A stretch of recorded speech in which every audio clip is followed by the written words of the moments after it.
mi ngi ci loolu moo leen dal. léegi jéem nañ li nga xamante ni moom nga wax c'est clair problème mu xaalis am na ñoom gis nañ ni le coût de l'étudiant est énorme pour le Sénégal wax nañ ko fu ne. wax nañ ko assemblée wax nañ ko seeni plateau wax nañ ko fu ne. seen point de presse bii ci mujj wax nañ ko.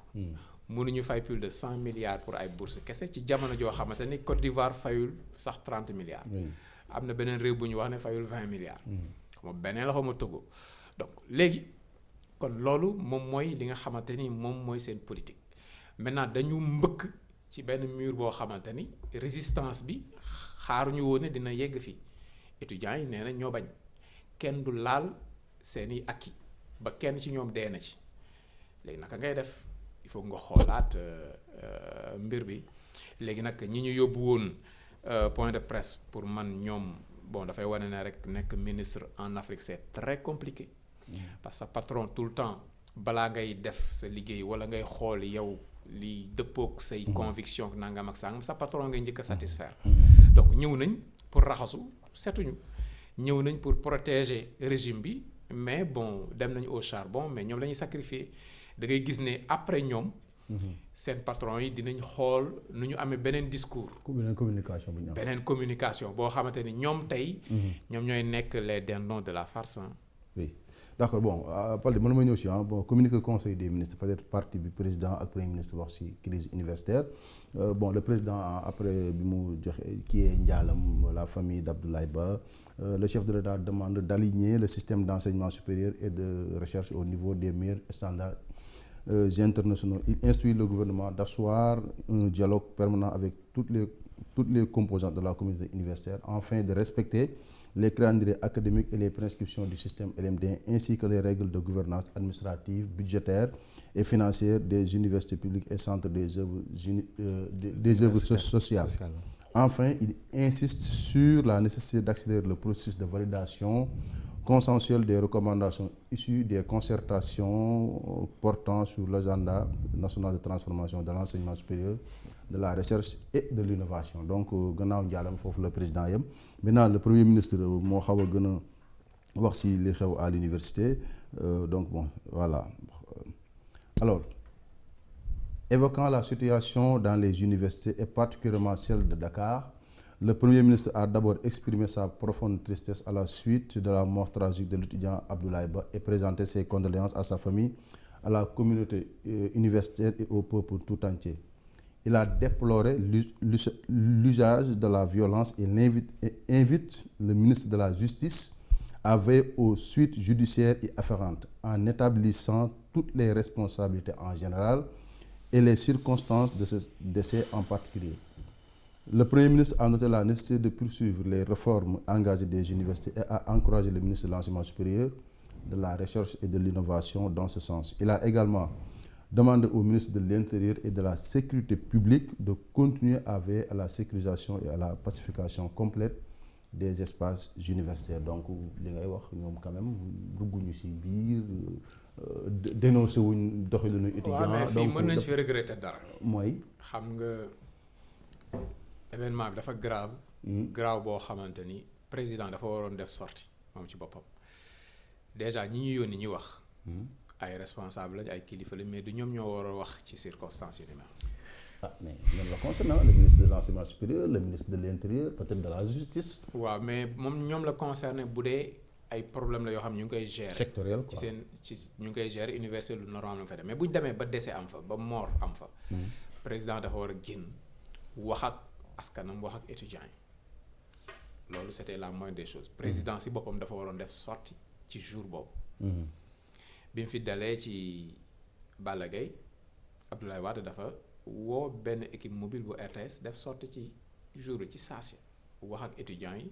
ba pare moom moo sol dàllam déplacé wu dem ci université yi wax ak étudiants yi.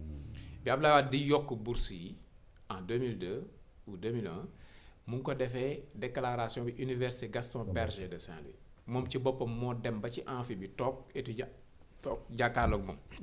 mu wax li mu leen wax. revendication par revendication mu ne leen satisfaire naa bi ba ne leen am na lu nga xam dinaa leen ko dollil. ñu ne ko lan la góor gi mu dinaa leen jox désatisfaire benn revendication boo xam ne yéen sax exprimer woo leen ko ñu ne ko lan la mu ne léegi képp ku ñëw am bac di nga am aide soo amul bourse. aide boo amul bourse. mooy li ñuy wax généralisation des bourses. voilà donc dafa am événement yoo xam ne bu amee yow le numéro 1 de l'État da ngay taxaw boo defee après nag nga joxe directive yi kii def li kii def li mais dañoo yónni ministre yooyu pour ñu def benn communication de crise boo xam ne dañuy déplacer responsabilité bi jiiñ ko ay étudiants voyous ay politiciens yoo xamante ni bëgguñu seen réew mais loolu du solution bi donc dafa am yoo xam ne da nga koy endosser ba pare xam ne yow yaay responsable bi ci sa magistère la xewee massawu nit ñi def li ngay def après nag directive yi ciy topp ci mais imaginez le jour bi nga xamante ni information bi nee na tag ci guddi gi ñu ne bateau bu ñuy wax bateau la Joola suux na plus de 1000 personnes faatu nañ ci nga xëy suba Dakar ñëpp koo romb mu ngi yuux di dal boppam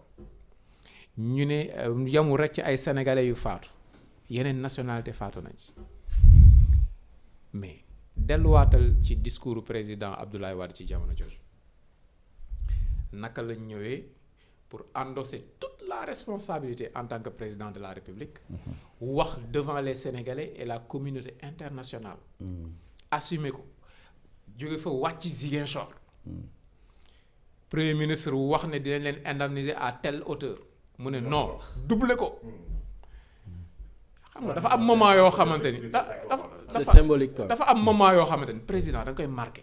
pour wane ne aussi. ba pare ce que tu n'as pas dit lors de ce mémorial là fii nii. le ministre de la culture justement li mu doon def mooy jéem a situer des responsabilités ailleurs. il s'en est séparé. xaw ma ndax loolu la xaw ma nit ñi dañuy wax ne c'est par rapport à ce discours là. non jël assumer ko les gens se rappellent que le discours léegi yow loo nekk ci dëj.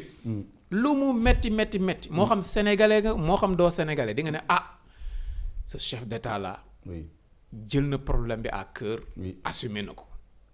taxaw dawul dara li mën mu def ko lu mënul mu def ko digge sax loo xamante ni xam na ne du ko def mais mën na defal xol yi mu ne dañ renflouer bateau bi dañ ko génne amul benn revendication bu jóge ci victime yi wala seen proche te neewul dinañ ko defar li mu mën ci saa si génne ko ci xaalis mu génne ko seen doom yi ñu fi bàyyi ñu doon ay jirim ay pupilles de la nation la ñuy doon mais douleur day wàññeeku mais Diomaye Faye bu toogee ba nga xamante ni ab étudiant faat nañ ko 20 ans la am médecine la doon def jour la boo xamante ni da ngay wax donc mais ñu yóbbu au charbon ces ministres là ñoom ils n'ont pas le choix nekk ministre en Afrique dafa compliqué ñu dem ñu tayle leen léegi ñoom li ñu wax foofu ñëpp xam nañ ni ils sont passés complètement à côté léegi li nga lire léegi ci conseil des ministres est-ce que conforté na li ministres yi wax démb dañ leen fa bàyyi.